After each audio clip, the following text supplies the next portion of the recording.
Olá, sejam bem-vindos ao canal Nossos Momentos. No dia de hoje eu quero bater um papo, quero levantar algumas questões e tenho a certeza que quando vocês verem esse tipo de montagem, esse tipo de cenário, é um bate-papo com alguns fundamentos filosóficos para poder levantar, debruçar e dissecar a questão do comportamento humano, questionar o status quo e de repente achar novos caminhos, novos pontos de vista. Mas antes de falarmos sobre o vídeo em questão, eu também quero dar alguns recados, sendo o primeiro deles e o prioritário deles é: Cris, tenha um pouco de paciência conosco, estamos tendo alguns probleminhas técnicos, né? E tá complicado editar seu vídeo, tá, nega? Né? Peço perdão, mas não vamos perder esse material, vamos editar, vamos postar. Dito isto, sem mais delongas, não é? Vamos falar um pouquinho do vídeo. No vídeo de hoje eu quero levantar a questão da personalidade humana, não é? Daquilo que você construiu como personalidade, daquilo que você acredita ser você e deixar a pergunta, não é? O que sou eu e o que não sou eu? Fica a dica. Chama a vinheta.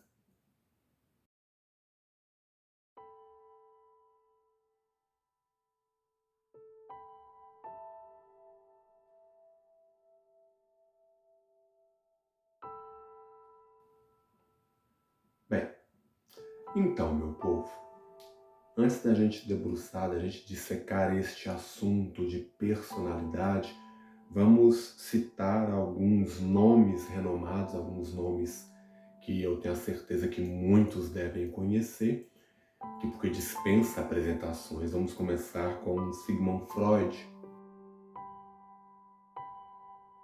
né? Onde ele vem falar dos processos de formação da personalidade, da persona, em que essa formação passa por 3 sistemas, sendo o primeiro deles o ID, que é aquilo que é inato, é aquilo que já nasce conosco, se trata dos nossos impulsos, e muitas das vezes um impulso que não raciocina sobre as consequências da ação. Nós vamos ter o ego, que é um sistema consciente, pré-consciente, que dá algumas regulamentações ao nosso comportamento. E nós vamos ter o superego, que é aquele sistema que é onde recebemos os valores familiares, os valores sociais, e é onde também nasce alguns sentimentos como as dúvidas, os medos que a gente sente ao longo da vida. Citar também outro companheiro que talvez muitos não conheçam, Erich Fromm. Não sei se estou falando certo o nome, mas creio que esteja falando sim. Onde ele fala que a formação da personalidade é o resultado das influências, não é, culturais, sociais, que a gente sofre, né, ao longo do nosso processo aí como seres humanos, né, como criatura consciente de si, componente e agente participativo da sociedade. E agora fica a pergunta: por que estou fazendo este vídeo para falar desse tipo de assunto? Eu tenho visto, não apenas em diálogos com amigos próximos, mas percorrendo redes sociais e outras fontes de notícias, sobre o quanto o comportamento humano nos últimos tempos tem sido extremo. Eu não vou falar muito sobre isso, mas recentemente saiu uma notícia, né, de um jovem nos Estados Unidos que entrou no supermercado atirando contra civis, tirando a vida de outras pessoas. não é? Bem, e agora eu levanto a questão deste vídeo, não é? A pessoa que você é, a pessoa que você quer ser, a pessoa que você pensa ser, a pessoa que pensam que você é. O quanto isso influencia e determina suas escolhas. O quanto as nossas relações interpessoais têm influenciado em nossas escolhas. E vamos pegar a criança, o recém-nascido, a nível de pensamento autoavaliativo, crítico sobre si mesmo, não tem muito o que está ali, né? Não tem uma programação ali, não é mesmo? É uma página em branco, não é? E aquela criança, não, ela vai crescendo e então começa a ter os primeiros estímulos para a formação de sua personalidade, de seu caráter, que vem do seio familiar, não é? E aí a gente confronta uma situação curiosa, porque as gerações passadas, hoje, elas enfrentam uma dinâmica muito complicada, porque as gerações passadas, em sua formação, em sua criação, é bem diferente da nossa, não é? E não havia tanto acesso à informação por meio da internet. As brincadeiras que se brincavam eram outras, não é? A forma como se tratava os pais eram outras. Então as gerações passadas, elas entram num conflito muito grande, onde o meio social fraternal dos amigos de escola, os amigos das brincadeiras da rua, muitas das vezes tem uma influência, não é? Que choca com os valores das gerações passadas. Bem, indo adiante, não é? E então aquela criança vai chegar à sua idade mais jovem, onde ela vai começar a frequentar a escola. E na escola ela vai receber uma educação e vai receber também o contato com outras crianças, com outras formas de pensar, com outras formas de avaliar as coisas. E aquela criança vai levar para dentro de casa aquilo que recebeu na escola dos seus amigos com este contato. E nesse momento os pais, a família daquela criança vai ter uma missão dura na mão. Porque vai ter que aprender a conciliar, vai ter que aprender a equilibrar novos valores, valores diferentes dos seus. E vai ter que achar um ponto de equilíbrio para poder criar seus filhos, sem que seus filhos se percam nas facilidades, nas oportunidades que a vida pode oferecer, que as portas da rua podem trazer, e por vezes essas facilidades, essas oportunidades podem conduzir aquela criança, aquele jovem para caminhos não tão oportunos assim, não é mesmo? E então chega num momento que aquele jovem chega na idade madura e os costumes, os valores que as gerações passadas, que a família, que o pai, a mãe, os avós, enfim, whatever, tentou passar para aquele jovem, e o que saiu, o resultado daquilo que saiu ali naquela criação, naquele contato interpessoal, muitas das vezes pode não ser algo que vá agradar tanto a família ou que vá fazer muita ressonância, muita consonância com os ideais que aquele pai, aquela mãe, avós, enfim, tinham para aquela criança. E aí nós vamos entrar em uma situação curiosa e ao mesmo tempo perigosa. Porque, senhores pais, como vocês vão lidar com esta criança? Que pode muitas das vezes pôr em xeque o que vocês aprenderam. Não é? Porque o mundo daquela criança não é o mundo que um dia vocês viveram. E então você vai passar a ter um amor narcisista, onde aquela criança, aquele jovem, só vai ter o seu amor se e somente se ele seguir o seu exemplo, a sua crença, o seu entendimento. Ou você vai ter um amor altruísta, em que você vai sim aprender que o que você ensinou precisa de encontrar um equilíbrio com o mundo que aquela criança está vivendo. Eu digo isso porque é muito comum a gente viver, em nossas famílias, relações tóxicas, relações que não contribuem para o enriquecimento daquele ser. É muito comum, não é?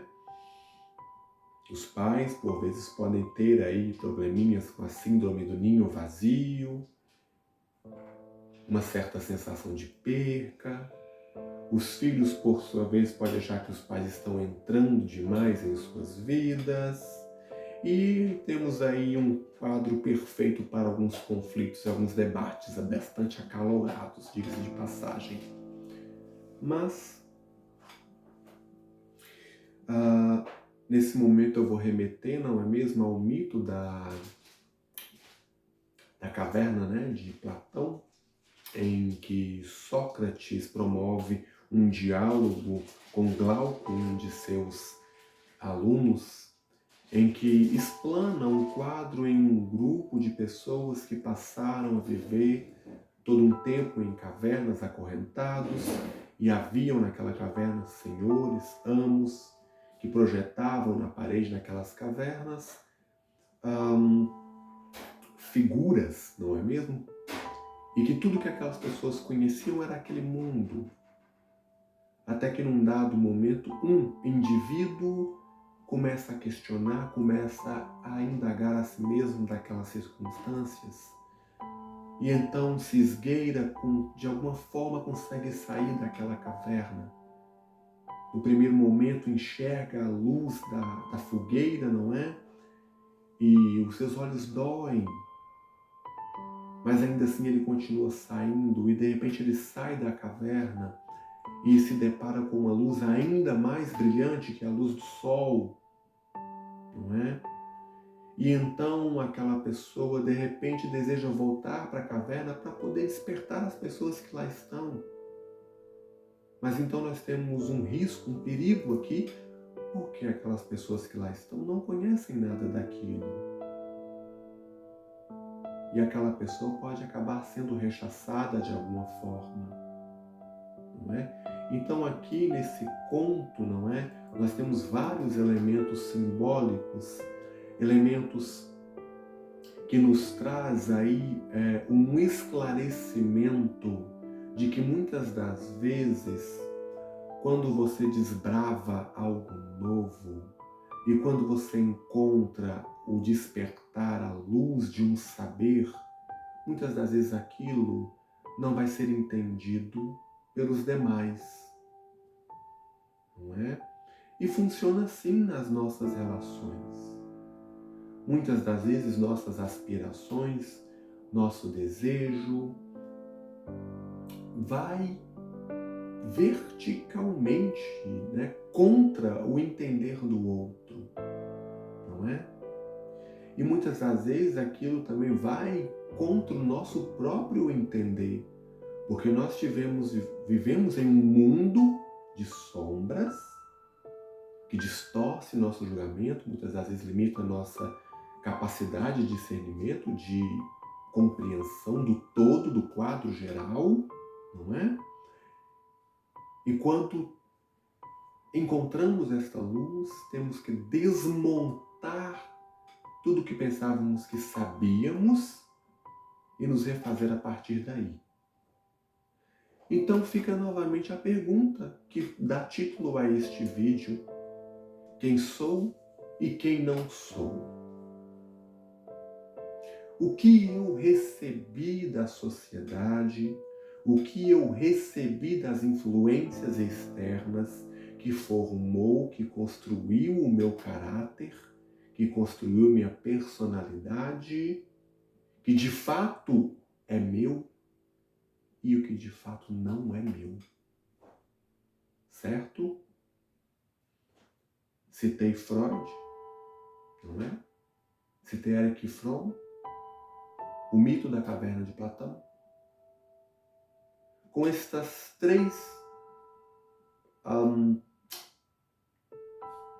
com estes três exemplos, a gente começa a dissecar algumas questões. Então você hoje, um adulto, mas que vive uma vida sem um propósito definido. Você hoje jovem, que vive uma vida sem um propósito definido, mas que tem medo, mas que tem um receio muito grande de sombras. Então, quando você estiver em meio a esses momentos de dúvida, de inconstância, de incertezas, comece a refletir sobre isto. Porque você recebeu um nome que você não escolheu. Você recebeu uma religião que muitas das vezes você não escolheu. Você muitas das vezes está inserido em um seio familiar onde precisa viver relações interpessoais, onde muitas das vezes você não escolhe o que te oferecem. Então fica novamente a pergunta: quem é você e quem não é você? Porque a pessoa que você é, a pessoa que você quer ser, a pessoa que pensam que você é e a pessoa que você quer se tornar, todas estas pessoas vivem dentro de você. É preciso encontrar um equilíbrio. Mas para poder encontrar este equilíbrio, você precisa e vai passar por muitos processos de construção e desconstrução. É o mito da fênix, não é? O pássaro mitológico que renasce de suas próprias cinzas. Você vai fazer e se refazer várias e várias vezes. Então, para você que hoje passa esses momentos difíceis, porque não é fácil, olhar para si mesmo, mergulhar em suas sombras, encará-las não é simples, é difícil. Então, para você que vive isso, pensa nesta situação. Pense sobre isto. E não tenha medo. Não tenha medo se você é um jovem e não sabe o que fazer. Não tenha medo se você é um adulto e ainda não sabe o que fazer. Seja mais piedoso consigo mesmo. Seja mais humano consigo mesmo. Porque o mundo já é desumano o bastante. Bem, era um vídeo curto, na verdade. Eu só queria mesmo compartilhar este momento. Queria também falar um pouco para essas pessoas, porque eu tenho visto e reparado como as pessoas têm se debatido, têm sofrido com estes extremos. Queria trazer estes exemplos, não é? Destes grandes psicanalistas, este perfeito exemplo mítico da caverna de Platão, não é? Eu acabei citando um exemplo também, né? Mítico da ave fênix. Mas eu gostaria que pudessem pensar sobre isso. Bem, os links de pesquisa que eu usei vão estar na descrição, tais como nossas redes sociais. Se inscrevam no canal, ativem a sineta e ficamos para a próxima. Até mais.